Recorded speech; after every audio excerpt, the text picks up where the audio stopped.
Nathan Drake is one of the most popular treasure hunters in gaming, exploring the world to find rare relics. With the official Uncharted movie starring Tom Holland coming out to the theaters soon, now is a perfect time to rewind the story of Uncharted so far. While there are a total of 8 games, only 5 of them are original games from Naughty Dog.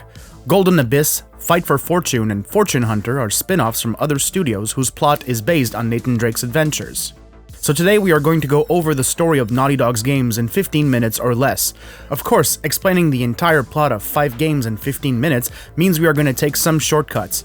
If you are curious and would like more details about the events of Uncharted, check out our dedicated timeline video.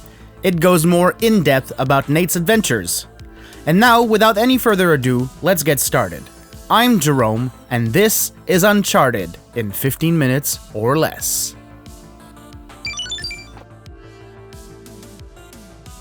In 2007, Uncharted Drake's Fortune introduces us to Nathan Drake, a professional treasure hunter. Ever since he was a child, Nate has been carrying his ancestor's ring around his neck. One day, he finds out that coordinates are inscribed within the ring pointing to Panama. To fund his trip, Nathan reaches out to Elena Fisher, a reporter with her own adventure show. The production of this show, called Uncharted, agrees to pay for Nathan's trip if Elena can come along and film his discoveries. With Elena by his side, Nathan recovers the coffin of his ancestor, Sir Francis Drake. However, no sign of a rotting body in this coffin, only Sir Francis Drake's diary, which reveals the location of the mythical city of El Dorado. Pirates attack Nate and Elena, who are rescued just in time by another major character in the Uncharted series, Victor Sully Sullivan, who took Nathan under his care when he was just a boy.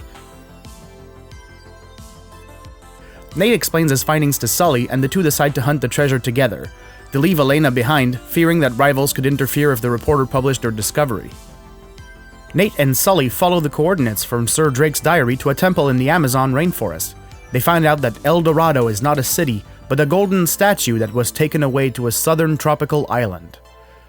Before they could escape the temple, Nathan and Sully face Gabriel Roman, a crime lord who hired Atok Navarro and his mercenaries to find the treasure. Sully reveals that he has a huge debt with Roman that he promised to pay back with the gold from El Dorado.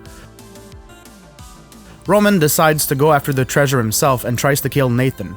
Sully intervenes and takes a bullet to the chest. Nathan flees, leaving his old friend for dead. Once back to safety, Nate meets Elena, who really didn't appreciate being left behind. The two leave the rainforest and head to the Uncharted island where El Dorado is supposed to be.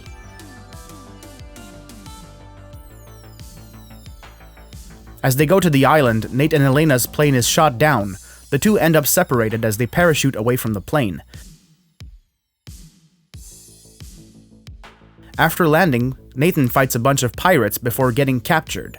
He discovers that the pirates are led by Eddie Raja, a former colleague who is now a mercenary hired by Navarro and Roman. Elena saves Nathan and the two flee across the island.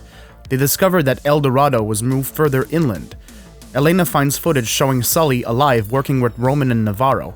Nathan can't believe his mentor is a traitor and is determined to find out the truth. As Nate and Elena continue their little trip across the island, they eventually find Sully. He explains that Sir Drake's diary took the bullet for him and saved his life. He then pretended to help Roman, only to buy time for Nathan to find El Dorado first.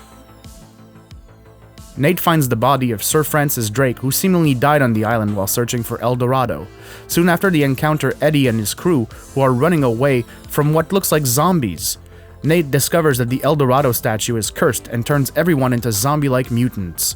Sir Francis Drake knew about this and tried to keep the statue hidden on the island before getting killed. Nathan, Sully, and Elena are captured by Roman and Navarro, who found the statue. Navarro tricks Roman into opening El Dorado, which actually contains a mummy. Roman inhales dust from the rotting corpse and begins to mutate. Navarro shoots Roman in the head and reveals his plan to sell the statue and its mutagen as a biological weapon. But fate isn't kind to the bad guys, and Navarro ends up in the depths of the ocean alongside his precious statue. Nate and Elena almost share a kiss, but Sully interrupts to show several boxes of treasure he looted. Sully, you beautiful son of a bitch! All's well that ends well, that is, until Uncharted 2 Among Thieves in 2009. 2 years after the event of the first game, Nathan Drake is approached by an old friend, Harry Flynn. he and his girlfriend, Chloe Fraser, need Nathan's help to steal a Mongolian oil lamp that is supposedly linked to Marco Polo's doomed voyage. In 1292, the famous explorer left China with 14 ships and over 600 passengers, only to arrive in Persia a year and a half later with only 1 ship and 18 passengers. No one knows what happened to the lost fleet. You in then? What the hell? I mean, what could possibly go wrong? Nate and Flynn steal the Mongolian oil lamp in a museum in Istanbul. It contains a map showing that the lost fleet was wrecked in a tsunami near Borneo. The ships were carrying the Chintamani stone, a powerful artifact from the mythical Himalayan city of Shambhala. Flynn then double-crosses Nate, stealing the map and leaving his supposed friend to be arrested for the theft of the lamp. 3 months later, Chloe Fraser and Sully help Nate get out of jail. The three fly to Borneo to follow the steps of Flynn and find Marco Polo's lost fleet. They then find out Flynn is working for Zoran Lazarevic, a Serbian war criminal seeking the Chintamani stone. However, there is no treasure to be found in Borneo. The adventurers discover that the lost fleet never actually carried the Chintamani stone.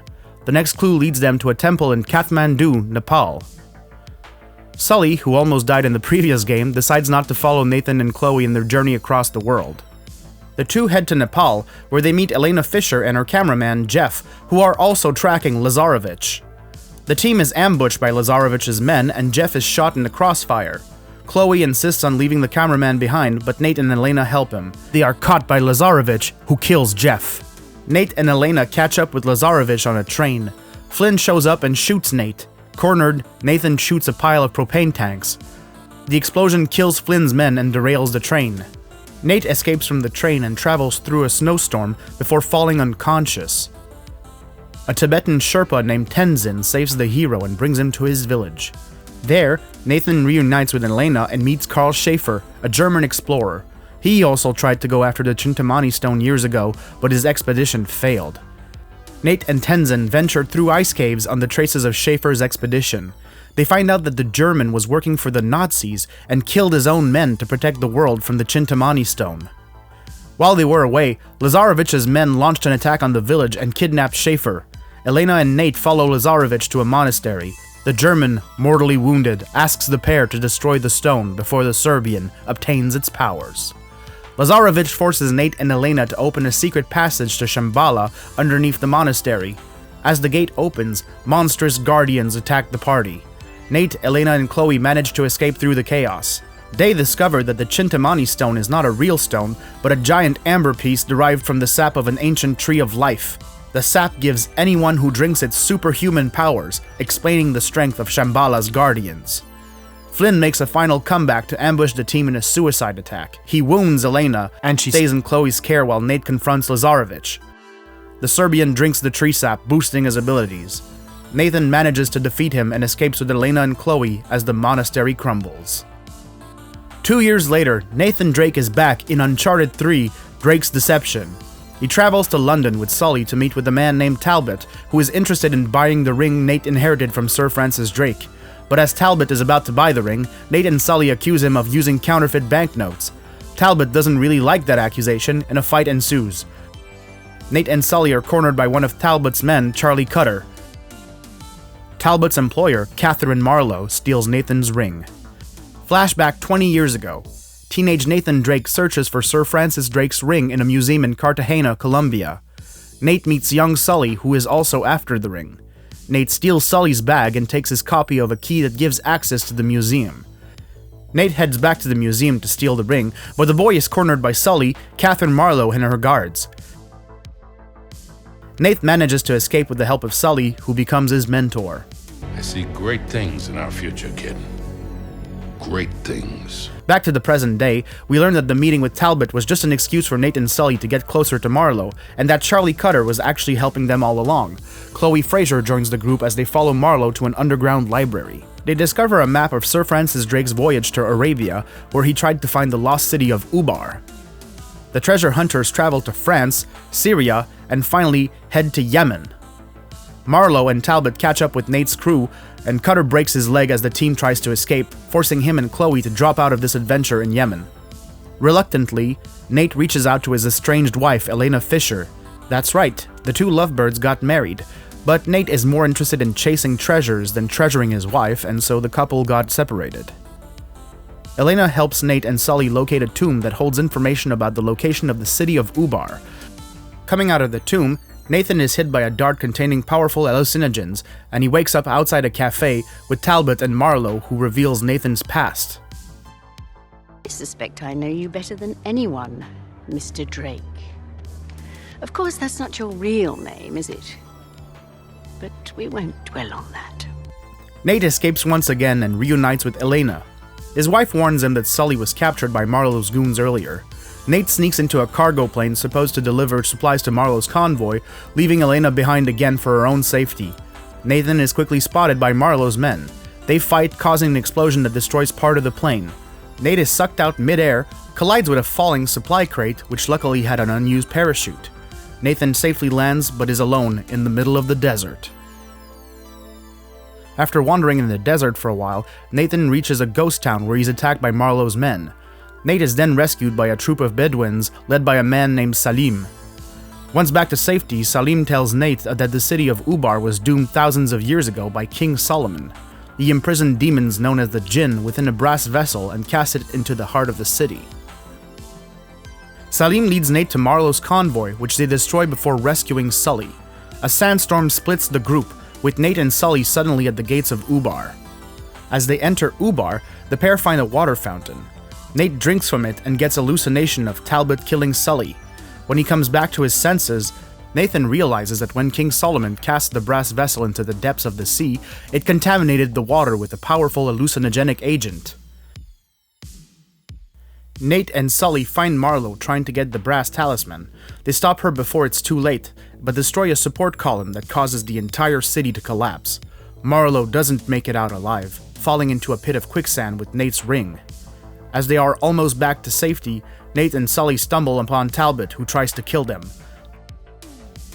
Nate defeats him, and the pair is rescued by Salim on his horse. Nate and Sully return to the airport in Yemen, where they are joined by Elena. Nathan and Elena embrace each other, seemingly saving what's left of their marriage. The beginning of Uncharted 4, A Thief's End, takes us back years before the events of the first game. Brothers Nathan and Samuel Drake team up with Rafe Adler to hunt for Henry Havery's treasure, whose estimated value reaches over $400 million. They sneak into a jail in Panama to find more information about the location of this treasure, but things don't go as planned. Sam is shot by one of the guards, while Nate and Rafe manage to escape. 15 years later, after the events of Uncharted 3, Nate and Elena are living a peaceful life, far from the dangerous expeditions where they first met. But Nate isn't really cut for a settled life and misses his old adventures. Typical day in paradise. One night, his supposedly dead brother Sam comes to visit. He explains that he isn't dead, obviously, but was left rotting in a cell. He got out thanks to his cellmate, a drug lord named Hector Alcazar, who gave him 3 months to find Avery's treasure to pay his debt. Nate agrees to help his brother and lies to Elena about the reason for his trip abroad. The Drake brothers, accompanied as usual by Sully, go on the hunt for Avery's treasure. Their quest leads them to an illegal auction house in Italy, where they meet Nadine Ross and her employer, Rafe. The former ally of the Drake brothers is still also looking for Avery's treasure.